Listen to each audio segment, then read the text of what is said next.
15 plus things you didn't know about the Addams Family movie.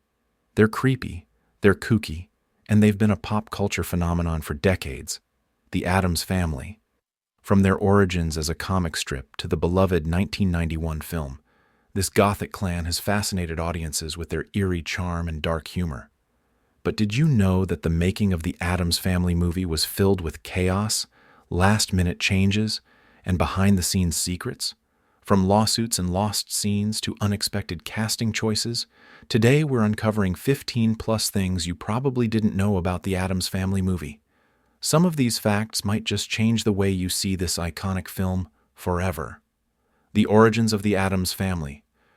Before the Addams Family became a pop culture icon, they started as a comic strip in 1938, created by Charles Addams.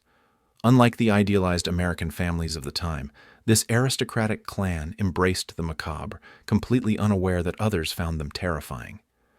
Their eerie charm made the leap to television in 1964, introducing one of the most iconic theme songs ever.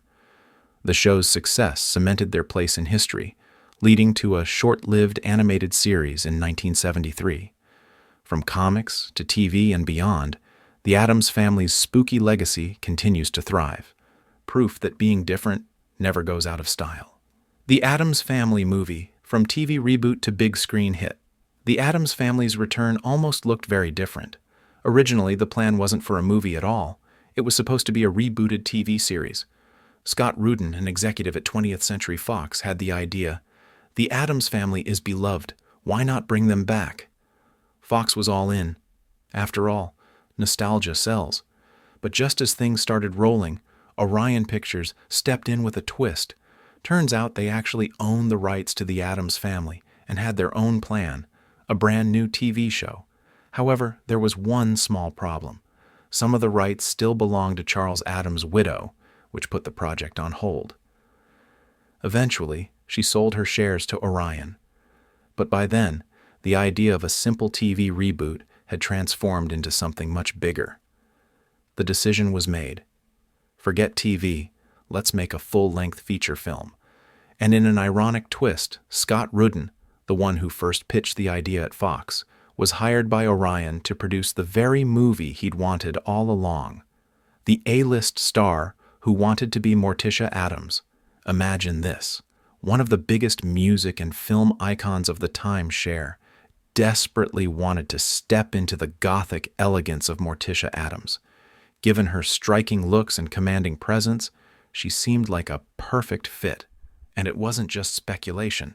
According to producer Scott Rudin, Cher had her eye on the role. Just a year earlier, she had starred in Mermaids, a comedy drama that, interestingly enough, also featured a young Christina Ricci, who would soon bring Wednesday Addams to life. With her Hollywood connections and undeniable star power, Cher seemed like a strong contender. Even Anjelica Huston, who would eventually land the role, later admitted she thought the studio would go with Cher. But from the very beginning, the production had other plans. Their heart was set on Huston, who had just played the terrifying Grand High Witch in The Witches, a performance that almost felt like Morticia's sinister counterpart. Huston ultimately won the part and delivered an unforgettable portrayal, modeling her performance after her friend, the glamorous model Jerry Hall, while Cher as Morticia remains a fascinating what if. It's hard to imagine anyone outshining Huston's iconic performance. The Addams Family movie. The director who never was. It almost feels like fate. The Addams Family and Tim Burton? A match made in gothic heaven.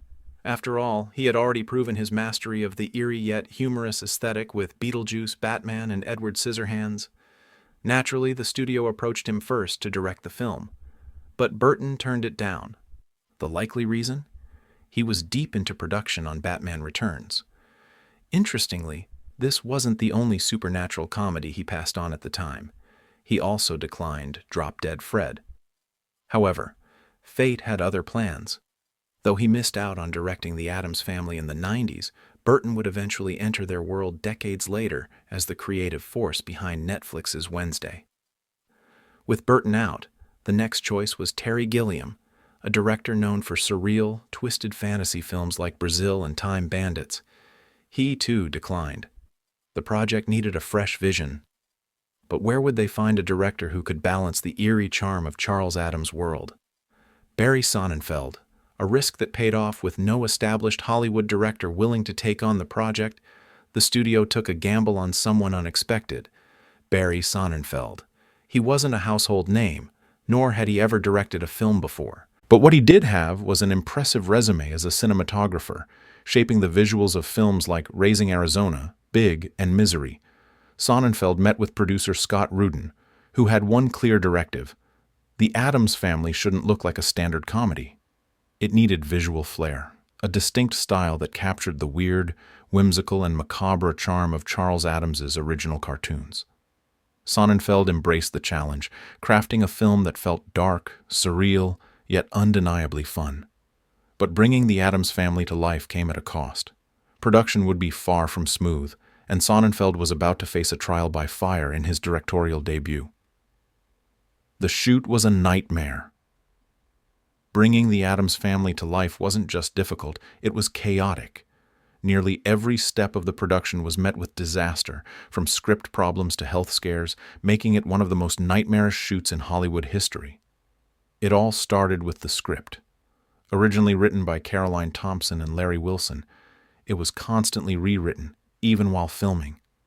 The never-ending changes threw scenes into confusion, disrupted the schedule, and sent the budget skyrocketing by an extra $5 million. But that was only the beginning. Then came the cinematography disaster. The film's original director of photography, Owen Roizman, suddenly quit, bringing production to a halt. His replacement, Gail Tattersall, stepped in, only to end up hospitalized. With no other option, director Barry Sonnenfeld took over as both director and cinematographer. The stress was so overwhelming that he reportedly fainted on set. The actors didn't escape the madness either. Raúl Julia, who played Gomez Addams, suffered a burst blood vessel in his eye, forcing the crew to rearrange the filming schedule. There's even a bizarre claim that his eyeball popped out, and he caught it mid-air before putting it back in. Angelica Houston endured pain as well. Her Morticia look required elastic straps glued to her temples, which caused excruciating headaches. As if that wasn't enough, Sonnenfeld's wife fell ill, adding more delays. At this point, the film seemed cursed, but at least Orion Pictures was still backing it. Right? The studio switch, Orion abandons the film. If the production struggles weren't bad enough, the biggest betrayal came from Orion Pictures, the very studio financing the film. Halfway through production, Orion pulled the plug and sold the film off. Orion had been riding high after the success of The Silence of the Lambs and Dances with Wolves, but financial trouble loomed due to a series of flops. Then came the news that the Addams Family would have to compete against Steven Spielberg's Hook at the box office. That was enough for Orion to panic. Fearing that the Addams Family would be a costly failure, Orion made a shocking decision. They sold the U.S. distribution rights to Paramount and the international rights to Columbia, abandoning the project altogether. The decision was a brutal blow. Orion had spent years developing the film, only to lose confidence at the last moment. But then irony struck. When the Addams Family hit theaters, it became a huge box office success. The film Orion feared would flop turned out to be a goldmine. Had they held on, it could have been the hit that saved their studio. Instead, Orion focused on Love Field, a drama that bombed. The miscalculation sealed their fate, and by 1999, Orion Pictures had shut down for good. Had they believed in the Addams Family, they might have survived. Instead, they made one of the worst business decisions in Hollywood history. Christina Ricci saved the ending of the Addams Family. Throughout production, the Addams Family script was a constant work in progress. Rewrites piled up, scenes shifted, and millions of dollars were lost in the chaos. But one of the most crucial changes came not from the writers or director, but from an 11-year-old Christina Ricci. The original plan was to leave the audience questioning Uncle Fester's true identity. Was he really Gomez's long-lost brother or just an imposter? Director Barry Sonnenfeld wanted the ending to remain ambiguous, leaving it open to interpretation. But the cast hated this idea. They felt the audience needed a clear resolution. Uncle Fester had to be the real deal. Rather than confronting Sonnenfeld directly, the cast came up with a plan. They nominated RICCI to speak on their behalf. Despite being the youngest person on set, RICCI delivered an impassioned speech, explaining why Fester had to be genuine. Her argument was so compelling that Sonnenfeld changed the ending, making it clear that Fester truly belonged in the Addams family. RICCI's influence didn't stop there. Her dry humor and impeccable comedic timing made Wednesday Addams one of the most iconic characters in the film. Even now, her deadpan delivery remains legendary. Are they made from real Girl Scouts? Decades later, RICCI even paid homage to the role by posing as Morticia in a stunning photo shoot, proving that, in any form, she owns the Addams legacy. MC Hammer and the Addams Family game. When the 90s took over. If you were a kid in the early 90s, the Addams Family wasn't just a movie, it was everywhere. From video games to music, the spooky family was fully immersed in the era's pop culture. Several video game adaptations were released, but the Game Boy version stood out. The plot? The Addams family had been evicted, and everyone except Gomez was kidnapped. You played as Gomez, navigating the mansion, battling enemies, and, strangely enough, throwing knives at them. That's right, Gomez Addams with a knife-throwing spree. The game had its charm, but it was brutally difficult. Many players never made it past the early levels, myself included. But if there was one thing that truly cemented the film's place in the 90s, it was MC Hammer's Addams Groove. Yes, the rap legend himself was brought in to create a theme song, and what he delivered was pure, high-energy 90s fun. The track mixed hip-hop beats with Addams Family references, giving the Gothic clan an unexpected but catchy twist.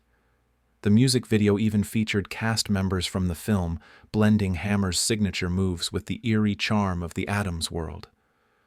During filming, MC Hammer recalled working with Anjelica Huston, who endured incredible discomfort in her Morticia costume.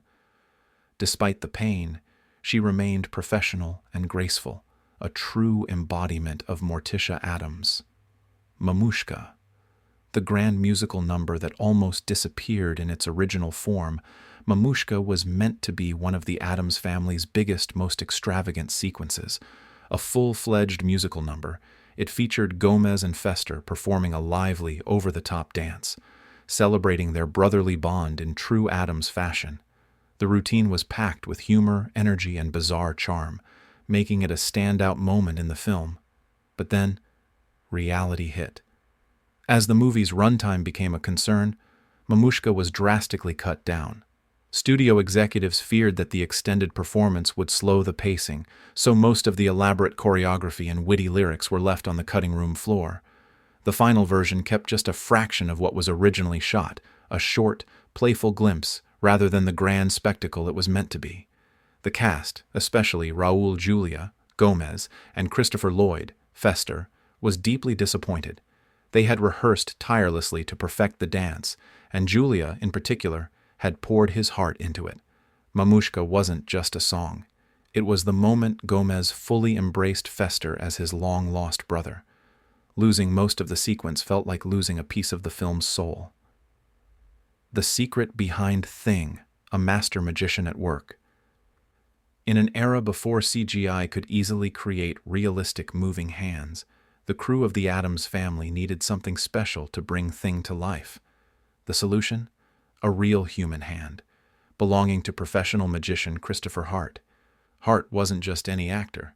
He was a skilled sleight-of-hand artist with an uncanny ability to control his fingers with precision.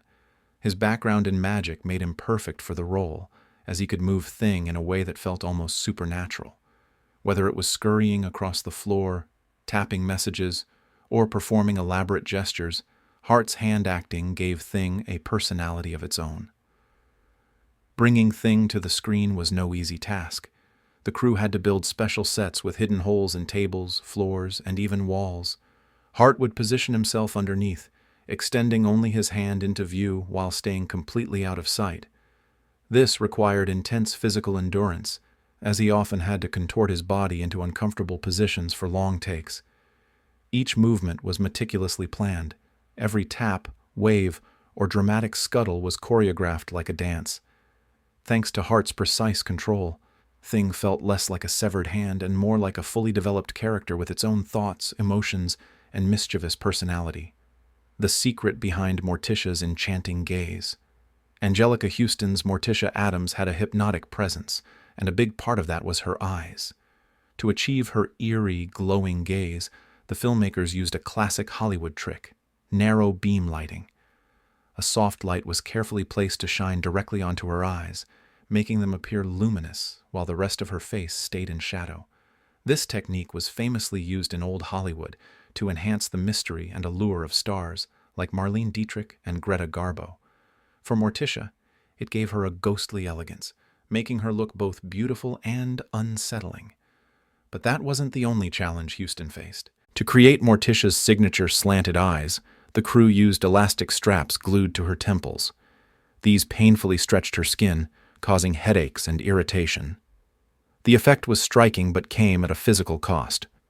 Despite the discomfort, Houston remained committed to the role, enduring hours of makeup, wigs, and costume fittings. Thanks to these efforts, Morticia became one of the most visually iconic characters in the Addams family, proving that sometimes a simple lighting trick can leave an unforgettable impact. Christopher Lloyd's transformation into Uncle Fester. Christopher Lloyd, best known as Doc Brown in Back to the Future, had to completely transform his appearance to play Uncle Fester. Unlike the short, round Fester from the original comics, Lloyd was tall and slim. To match the character's classic look, he had to physically alter his posture and movement. Lloyd spent the entire film hunched over, bending his knees and curving his back to appear shorter and bulkier. He also changed the way he walked, adopting a shuffling, almost penguin-like movement to make Fester seem more awkward and eccentric. His transformation didn't stop there. The makeup team gave him ghostly pale skin, deep-set eyes, and dark circles to enhance his eerie appearance. To complete the look, he wore a heavy, oversized fur coat, adding to Fester's hunched silhouette. Though the role was physically demanding, Lloyd embraced every detail. His dedication to movement, expressions, and posture made his Fester feel both strange and lovable, capturing the quirky charm that made the Addams family so unforgettable. A visual tribute to Charles Addams' original art. Bringing the Addams family to life on the big screen wasn't just about casting the right actors, it was about nailing the look. The filmmakers were determined to capture the eerie, gothic charm of Charles Addams' original cartoons, down to the smallest details. To do this, they meticulously studied Addams' artwork, noting the exaggerated proportions, twisted architecture, and unsettling yet oddly elegant aesthetics. The goal? To make every scene look as if it had been pulled straight from the pages of his illustrations. The Addams mansion itself became a centerpiece of this vision. Rather than designing a typical haunted house, the production team crafted an environment filled with bizarre Gothic beauty.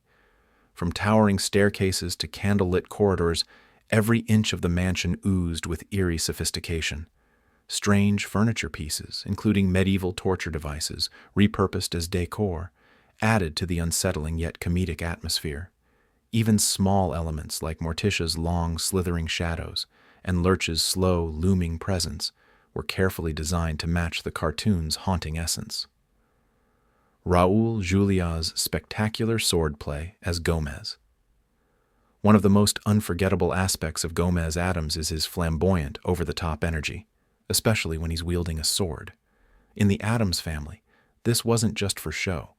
Raúl Juliá brought a real passion for action to the role, performing much of the sword fighting himself. Juliá, who had a background in theater, approached Gomez's dueling scenes with theatrical flair. He didn't just pretend to fight. He embraced every movement with precision and enthusiasm.